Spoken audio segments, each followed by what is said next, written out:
Let me slow this down and explain why people even think MinaSue and SungHun may have dated in the first place, because a lot of viewers are jumping straight to the new girlfriend narrative without understanding how we got here. Hi everyone, it's Funnel Pop.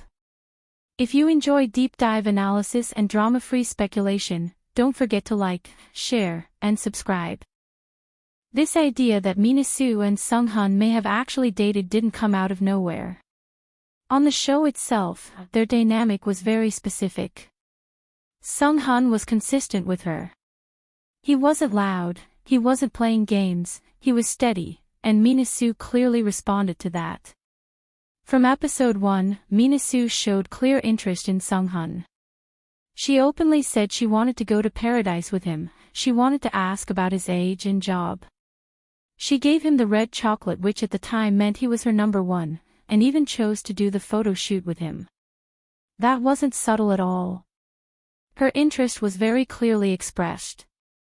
And just to be clear, she showed interest in Subin because Subin showed interest in her first. He wasn't even on her radar until after playing dodgeball together, but she had been on Subin's radar from first sight. At one point, MinaSue had a conversation with SungHun where he told her they should just be friends. Naturally, at that time, MinaSue maintained her focus to her other options.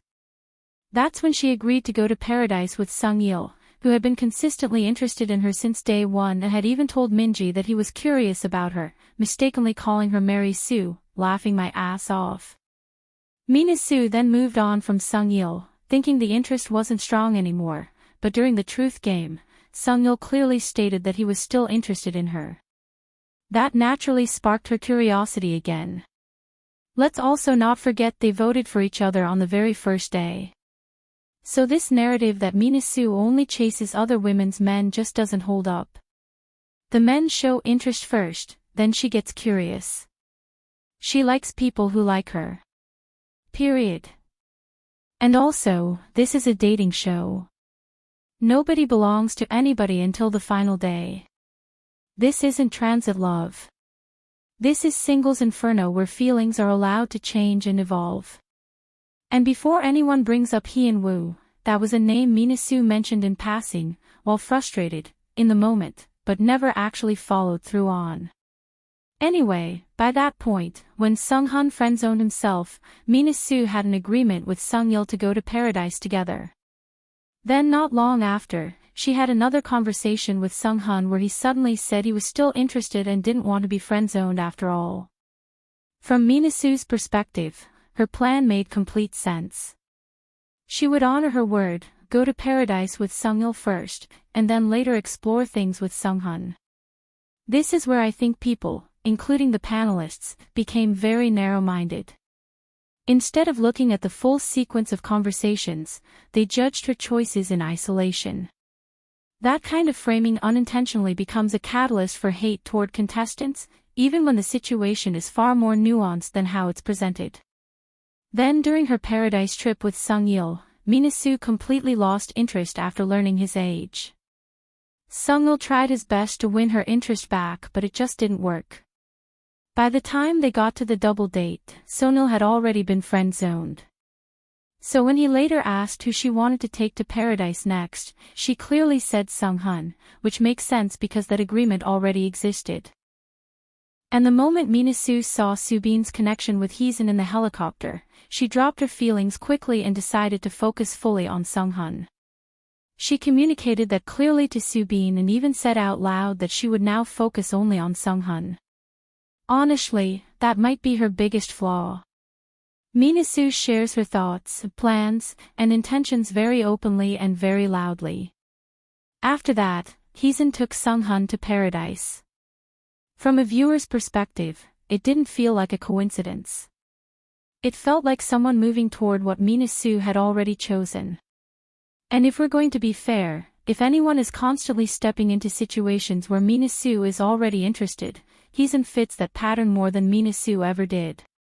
When MinaSue was interested in Subin, Hyun wanted him. When MinaSue decided to focus on SungHun, Hyun took him to paradise. This isn't a diss toward Hyun, she's sweet. I'm calling out the double standards and toxic fan behavior I've been seeing in the comments. Let's stop tearing one woman down for things others are doing just as much, if not more. Before I move on, there's one more thing from the comments I want to touch on, because some people have gone as far as calling MinaSue promiscuous, and I genuinely don't understand what behavior they're referring to. If we're going to use words like that, then we need to actually compare what people did on the show. Look at MinaSue's Paradise trip versus Heezen's. During Heezen's time in Paradise with Subin, she knew Subin liked MinaSue, but we saw clips of her flirting heavily with him, rubbing up against him in the pool, even backing into him. That footage didn't make the final broadcast, but it was in the teaser. Everyone saw it. And yet, no one labels that promiscuous. MinaSue didn't do any of that. She didn't sleep in bed with any of the men. She didn't engage in overt physical behavior in Paradise. Meanwhile, Minji did share a bed, regardless of context. So when people single MinaSue out and attach that label to her, I have to ask, what exactly are we talking about here? This is where the double standard becomes very obvious. Exploring connections on a dating show is not promiscuity. Showing interest in people who have already shown interest in you is not promiscuity. That word is being used as a punishment, not as a description. And let's be honest, hating MinaSue isn't going to add an extra dollar to your bank account. The only people benefiting from that kind of rage are content creators who use her name to bait engagement. For everyone else, it adds no value. Criticize if you want, but do it fairly, and stop the dehumanization. And to those of you who have been kind and thoughtful in the comments, even when you don't agree with MinaSue, genuinely, kudos to you. And if you're wondering why I speak up about this so often, it's simple. I don't like bullying. I care about people being judged fairly and held to the same standard, not singled out and torn down. Now fast forward to the ending. You could clearly see how much MinaSue had fallen for SungHun during their date in Inferno. Their conversations weren't chaotic. They were calm, mutual, and intentional. By the final day, both of them were speaking in future language. SungHun literally told her, whether it's Korea or the United States, he would be there with her. That alone planted the idea that whatever they had didn't simply end when the cameras stopped. Now, 8 months later, on February 12, 2026, we see SungHun holding another woman's hand. So the question naturally becomes, did he and MinaSue even date at all? And that's the puzzle we're trying to unpack in this video, the same puzzle netizens have been trying to solve since the show ended. This is where the post-show signals come in, especially the rings. And before I go any further, I want to be clear that what I'm explaining here is how Korean netizens interpreted things, not confirmed facts. These were never officially confirmed as matching rings. No one ever proved they were the same brand or the same piece. What netizens noticed was the pattern. The rings were strikingly similar in style, worn during the same time period, and worn consistently enough that people started paying attention. For the first sets of rings, they noticed weren't subtle accessories. They were heavy silver, chrome hearts style statement rings that naturally draw the eye. Then there's the other clue. Both of them were repeatedly seen wearing double rings on one finger, with the silver ring being the consistent piece. Before Singles Inferno, MinaSue didn't style her rings this way. She either wore a single, rosary-style ring like the one we saw often on the show, or she didn't wear rings at all in her posts. SungHun also wore his across different appearances, and MinaSue did the same across interviews, press events, and even in her different outings in New York. On its own, that doesn't confirm anything. But in dating show fandom, consistency matters more than labels. What made people curious wasn't just that the rings existed. It was that they stayed on for a while. And when something that visible suddenly disappears, that's when rumors start forming. Now let's talk about the New York clues. This next part is my own analysis, based on timing, location patterns, and how I usually read post-show behavior. I'm not presenting this as fact, just explaining why I personally started paying attention in the first place. Before filming Singles Inferno in June, MinaSue's posts were mostly from Korea, Chicago, the Philippines, and other places abroad. I'm not saying she had never been to New York, but it simply wasn't appearing in her feed in this way. After filming the show, that changed. Her first major set of posts was from New York. She was suddenly active across multiple landmarks, the kind of places people explore when they're being shown around the city, not just passing through. Then there's SungHun. He reactivated his account after keeping it deactivated during the show, and came back with a single post that included several New York locations where it seems he spends time. What stood out to me wasn't just that both of them were in New York. It was where they were. MinaSue posted from the Brooklyn Bridge and central Manhattan landmarks. SungHun posted nighttime waterfront shots along the East River. These locations aren't identical, but they're 10 to 20 minutes apart by foot, and all part of the same Manhattan-Brooklyn corridor that locals and couples walk through casually. MinaSue's nighttime fun shoot in Times Square is clearly in Midtown Manhattan, which is tourist central. And SungHun's street photo with the bus looks like the east side of Manhattan, not a tourist core area but a more residential part of the same city, with easy access to buses and public transit. These aren't the same locations, but they are connected zones. Close enough, familiar enough, and both captured at night, which gives them a similar ambience. Anyone who knows New York understands that Midtown flowing into the east side is a very common stretch people move through in one evening. And this isn't about proving they were in the exact same place at the exact same time. It's about how the photos read. The mood, the setting, and the way New York is being experienced feels aligned. When you factor that in alongside their recent dating show history, it's easy to see why someone like me started connecting the dots. That's why I wouldn't say they were definitely together. What I would say is, they were probably seeing each other. And that interpretation lines up with how netizens were already reading the ring situation. This was the point where I started thinking that maybe people weren't reaching with these theories. They weren't reacting randomly. They were reacting to patterns.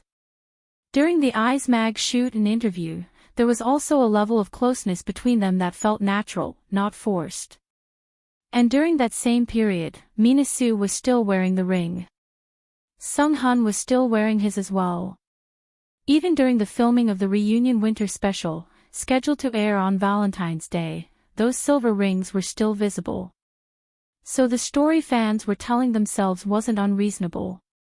It looked like something continued, at least for a while. And then things changed.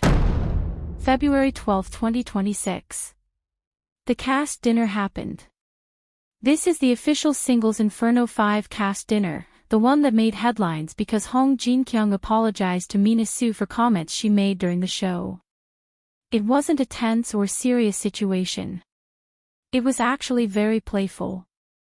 MinaSue was sitting there smiling, calm, confident, completely unbothered, like someone very secure in herself. But people noticed two things immediately. SungHun was not there. And MinaSue was no longer wearing the ring. Not one. That's when the narrative cracked. Because up until then, everything felt continuous. After that, it didn't. Meanwhile, earlier that same day, clips of SungHun at Disneyland went viral because he appeared to be on a date. He was holding hands with a woman, and at one point rested his hand naturally on her leg, which shows a level of closeness that's hard to ignore. This is where the story shifts from maybe they are dating to maybe they dated and it ended. SungHun is clearly in America. He's clearly with a woman. They're holding hands. His hand is on her leg. This isn't a blurry background figure or a reach. It's intimate body language. Can we definitively say that's his girlfriend? No. But can we say it looks like a man who isn't trying to hide romantic closeness? Yes. And that distinction matters. What makes this more interesting is the timing of it all. Earlier that same day in California, during SungHun's Disney outing, his rings were no longer visible. Then later in Korea, during MinaSue's dinner with cast members, hers were gone too. That's not proof of anything, but it is a noticeable shift in behavior. And SungHun should know by now that he's recognizable. He came off a global Netflix show. He's popular. Being openly affectionate in public, in a place like Disney, knowing people are watching, doesn't feel careless. It feels intentional. Almost like a quiet way of saying, "I've moved on," without actually saying it. That's why fans are now leaning toward the theory that they did date, briefly, and then broke up. Not because of one photo. Not because of one rumor. But because when you line everything up, the timeline starts to make sense. Post-show closeness. Shared locations. Symbolic accessories. Continued comfort during shoots. And then a clear break in continuity. Absence. Rings gone. A new woman appears. Public affection. If SungHun wanted the public to understand that whatever existed between him and MinaSue no longer does, this is exactly how that message would land. No statement. No drama. Just visibility. And MinaSue, on the other hand, hasn't done anything performative. She showed up, smiled, stayed elegant, removed the symbols, and moved quietly. That's why people are feeling this shift so strongly. Not because of chaos, but because of contrast. And honestly, that's the real tea. So what do you think? Does this make sense to you, or does it feel like a stretch? Let me know your thoughts in the comments. Thanks for watching. If this video got you thinking, hit like, drop your thoughts in the comments, subscribe, and I'll see you in the next one.